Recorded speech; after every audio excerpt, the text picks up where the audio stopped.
Hi everyone, welcome to today's video. Okay. Today is February 1st, Saturday, February 1st, 2020.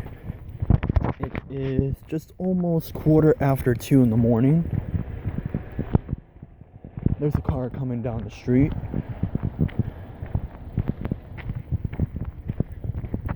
And, well, what am I doing walking out on the streets of Marion at 2:15 in the morning? Well, I just left a friend's house. And they're all fellow subscribers of my channel. So shout out to Allison, James, and Christian.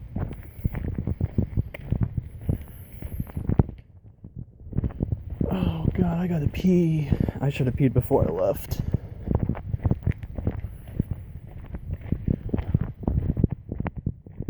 Yeah, I should have peed before I left. Oh boy.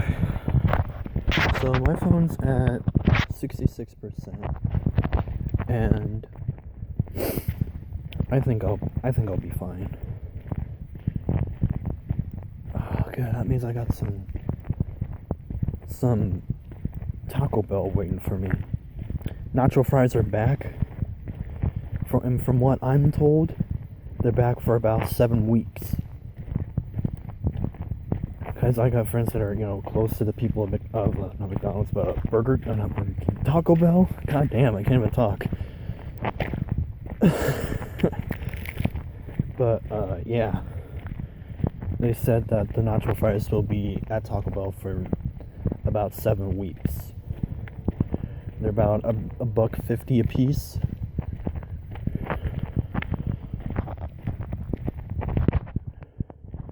I mean, I understand the reason why they would have to, occasionally have them out. Like at least once or twice a year. But I just think that, maybe make it like permanent. But I don't know. We'll see what happens. So, since it's February, it means it's gonna be 29 days of total, complete hell. Why? Because in about 13 days, the shittiest day ever is going to come around.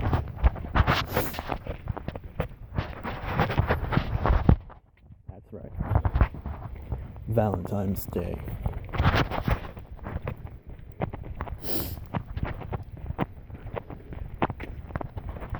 Probably the worst day to ever exist. Why do we need it? I don't know.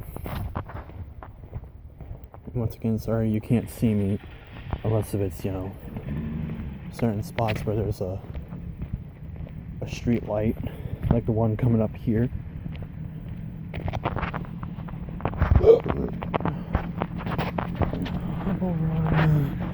This side.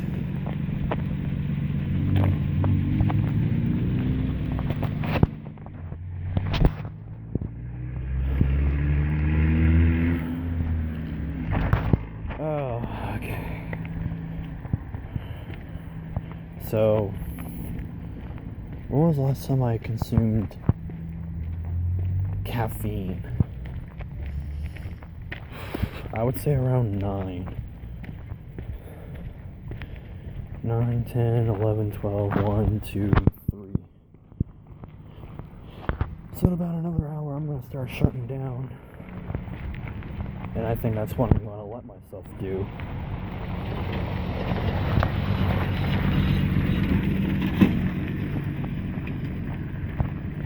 I hope this guy knows that his trunk is like very, very loose. I hope he knows that. Wow, that took 5 minutes just to walk all the way down the street. Wow.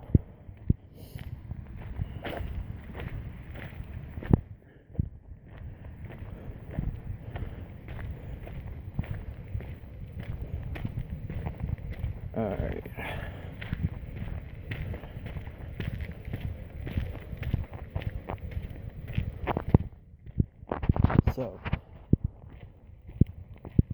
since, it's February, means I'm not going to be posting too much on all my social medias, with the exception of YouTube, because I gotta have stuff put out on YouTube.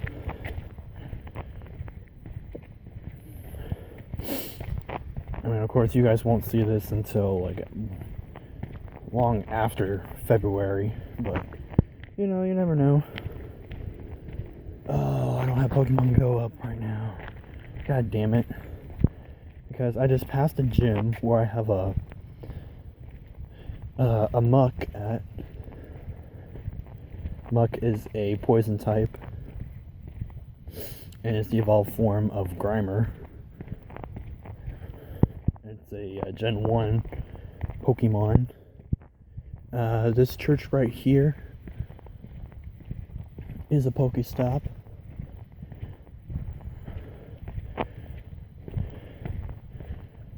I don't know.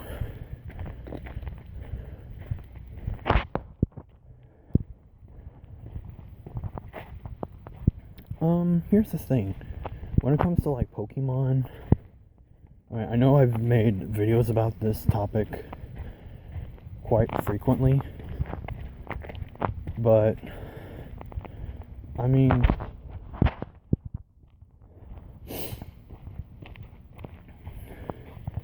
I played every single generation up until Gen 6, either if it's a little bit or a lot. Gen 7 and 8, I have no clue. I'm just so far behind, because I need to play through all of Gen 1, finish Gen 2, get Gen 3 and play it, finish Gen 4, and restart Gens 5 and 6. Well, I wouldn't say necessarily restart Gen 6, but I mean, I have my character all created, but I actually haven't done any of the actual gameplay in Gen 6. The furthest I actually got to was, obviously, creating your character. Pretty much the part in the game right before you get your starter Pokemon.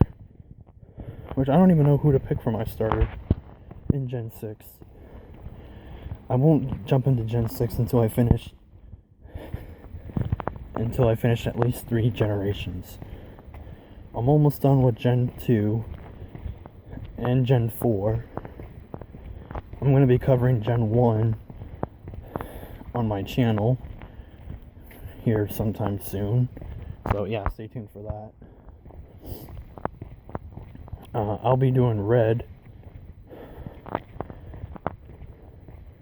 And I'll kind of do it based off of kind of almost like the YouTube channel Super Gaming Brothers. Although it'll be a little bit more,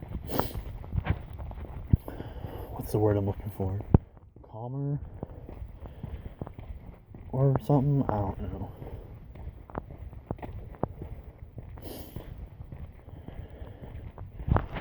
But, I just think that, see,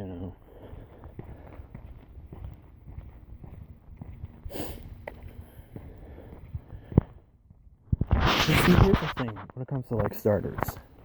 Gen 1 and 2, pretty easy. Every time when I start a Gen 1 game, I always go for Bulbasaur. There were a few times I went after Squirtle, but I don't think I never went after Charmander. I mean, I like fire types a lot, but Bulbasaur just always sticks out for me. Maybe it's because of how Ivysaur was always in Smash.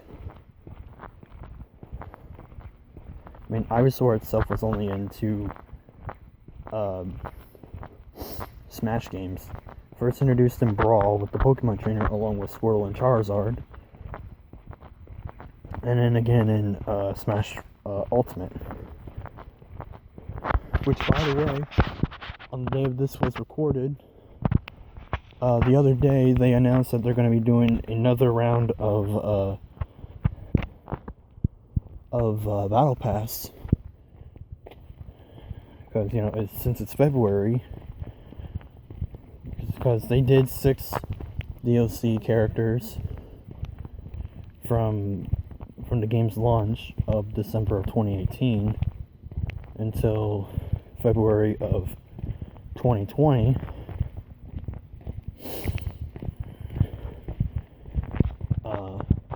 They decided that they're going to do another one starting, I think they're saying January of 2021.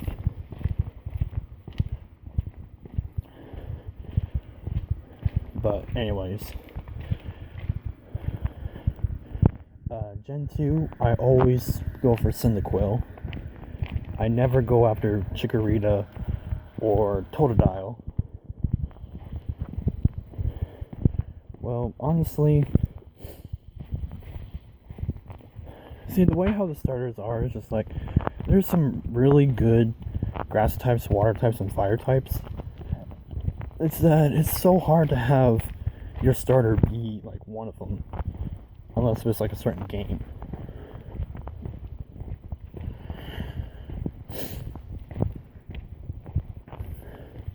Like in Gen 1, Bulbasaur is probably the best because he starts out really, really great, because you're either super effective against them or they can, resist them. Squirtle is kind of like the middle of the road choice. And Charmander is the difficult choice. But, with Bulbasaur being good at the beginning of the game, it becomes total shit at the end of the game because, there's psychics everywhere. Oh, we're now passing my old babysitter's house. Used to feed us PB&J until they found out that I didn't like PB&J, and then they started making me grilled cheese, and that's how I ended up loving grilled cheese to this day. So they introduced me to a new kind of food, and I've been eating grilled cheeses for the last 15 years. I haven't had a really good grilled cheese in a long time. I would say, I don't even know.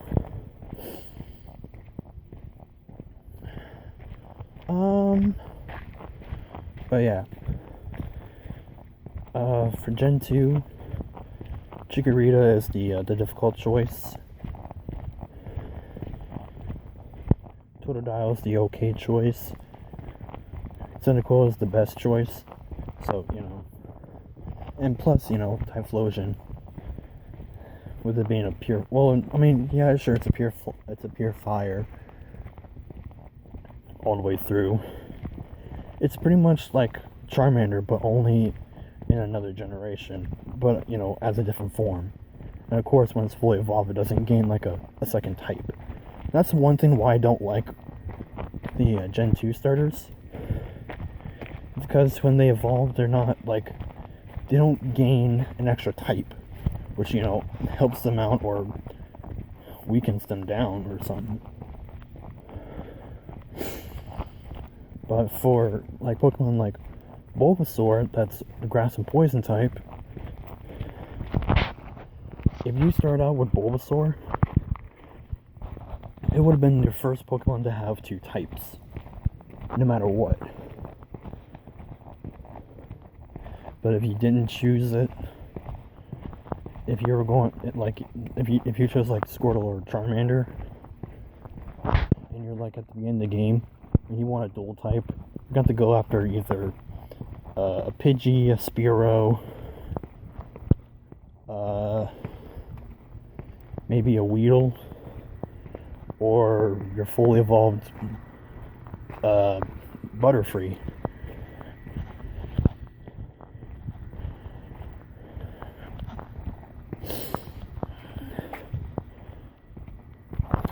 But yeah, one thing that will be mentioned, But yeah, but for Gen 2, since, Chikorita's going to remain pure grass, Cyndaquil is going to remain pure fire, and Totodile is going to remain pure water. But, I mean, the pure water is okay, because, Squirtle was pure water, and remained pure water for the rest of his life, all the way up to the giant Blastoise.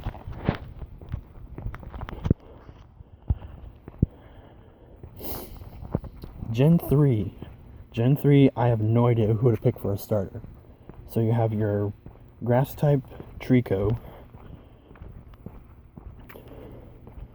your fire-type Torchic, that eventually becomes Fire and Fighting, which gives it, which causes it to be a good mixed attacker, fast and can do really good fire and fighting damage. That was a rabbit that just ran across my sidewalk, but anyways.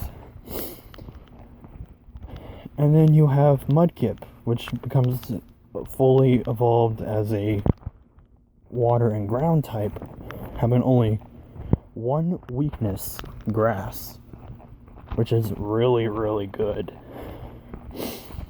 It also cancels out the electric weaknesses that water types usually have.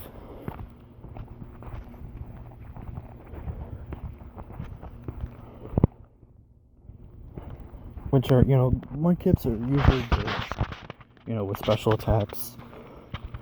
But also they're really good at physical defense. Which is kind of odd.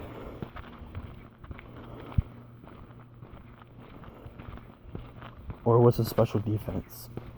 I don't know. This was before this physical special split of Gen 4. Because in Gens 1 through 3, depending on if it was special or physical, depending on what type it was. Like, for example, the grass move introduced in Gen 3, Leaf Blade, even though nowadays would be considered as a physical attack, back in Gen 3, it was known as special because grass was a special type.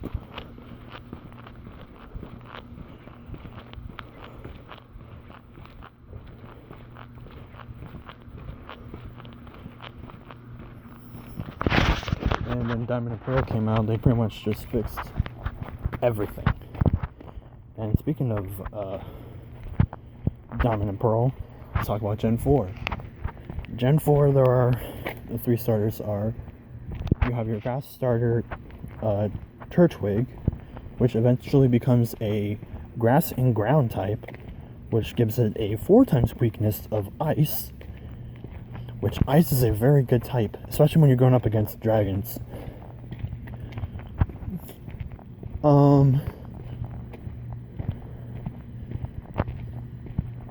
You have Chimchar, which is pretty much a Gen 4 version of Torchic, with it being fully evolved as a fire and fighting type, which is very fast and a really good physical attacker. Like, it's really, really good. I've seen it in battle several times. It's good.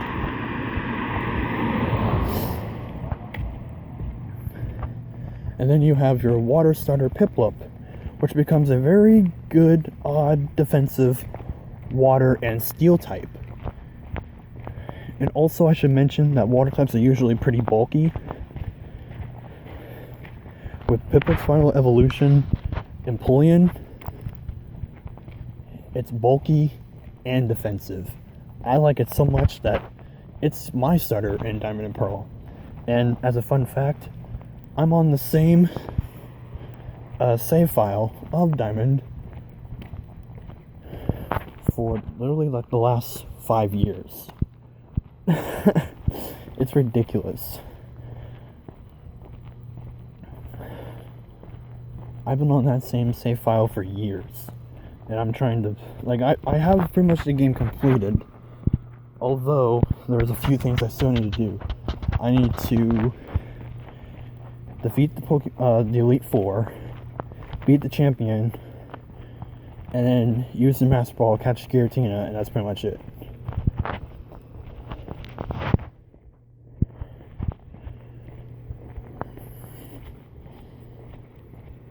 So yeah, and I pretty much but here's the thing about Gen 4. Here's the one thing I hate about Diamond and Pearl. That if you didn't start with Chimchar, I mean, if you started with either Turtwig or Piplup, the only fire type in the main story is literally Ponyta and its evolved form Rapidash. That's it. That was pretty much your only fire type. Which is probably why, for Gen 4, a lot of people like Platinum better. Because for Platinum, you had more than just 1 or 2 fire types if you didn't choose the fire starter. Since I didn't choose the fire starter, the only fire type I had was Ponyta and its evolved form Rapidash. Back in the original games, especially in the days of Red and Blue, Ponyta and Rapidash were pretty much the fastest fire types, but since its main big fire attacks were pretty much just Ember, it didn't really have the fire punch that it really needed.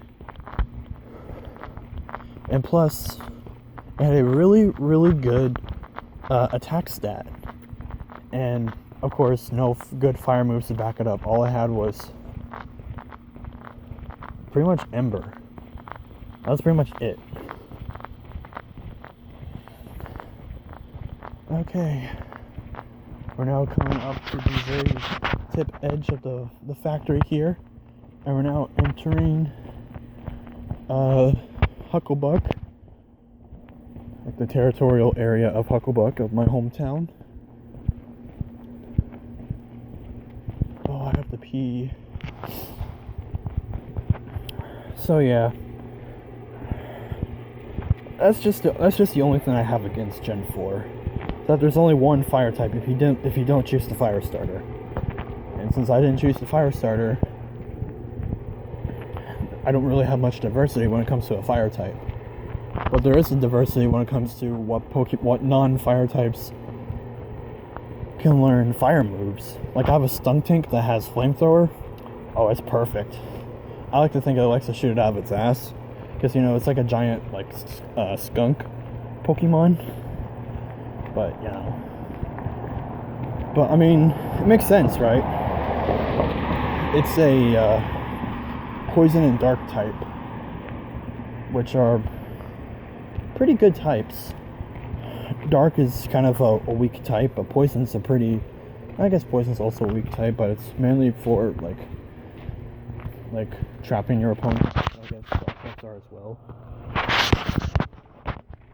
Alright, we're here at the edge of the house. Stay tuned, and I will continue off up in my room. Stay hold. Alright, we're back up here. Alright, so I made it back inside at about 2:45 in the morning. I'm actually gonna get dressed and watch some YouTube, and eat some leftover Taco Bell. Alright, thank you all so much for watching. Like, comment, subscribe. Hopefully next time, more likely probably on Sunday, we will talk about Gens 5, 6, and 7. I'll try to talk about those as much as I possibly can, even though those are games that I need to either actually start playing or just completely redo. Man, it's hard to take your skinny jeans off when you're trying to finish a video. Alright, we'll see you all next time.